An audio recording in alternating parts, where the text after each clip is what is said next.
ভুলে গেছি সেদিনের কথা, যেদিন পেশাব করতে গেলে ভয় লাগতো মা ছাড়া। ঘর থেকে বেরোলে জিনে ধরবে, ভূতে ধরবে, কুকুর কামড় দেবে, মানা হলে হবে না। সেই দিনের কথা হয়তো আমিও ভুলে গেছি, কিন্তু আল্লাহ নবী সাল্লাল্লাহু আলাইহি সাল্লাম বলেননি। তিনি বলেছেন পৃথিবীর সবচেয়ে বড় অপরাধ আল্লাহর সাথে শিরিক করা, তারপরে ওয়া হুকুকুল ওয়ালিদাইন, পিতামাতার অবাধ্য হওয়া। কতটুকু অবাধ্য? পারবো না, করবো না, এখন না।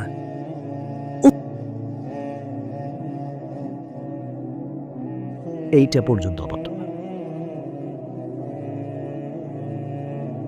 কত বৃদ্ধা এখনো ঘরে শুয়ে আছে, ছেলে ঘরে ঢুকে ঠিকই তার বাচ্চার মুখে চুমু খায়, তার মাকে দেখতে যায় না, পাশের রুমেই মা। কত বৃদ্ধ এখনো আজকে এখানে আসতে পারেনি, ছেলে চাইলে তার বাপকে কোলে করে নিয়ে আসতে পারত। খুব শৌখিন ছিল, খুব হাঁটতো, এমন কোনো ওয়াজ মাহফিল ছিল না যেত না। পায়ের ব্যথা, আসতে পারেনি, ছেলে বিরক্ত হবে, রিক্সায় করে নিয়ে আসতে পারেনি।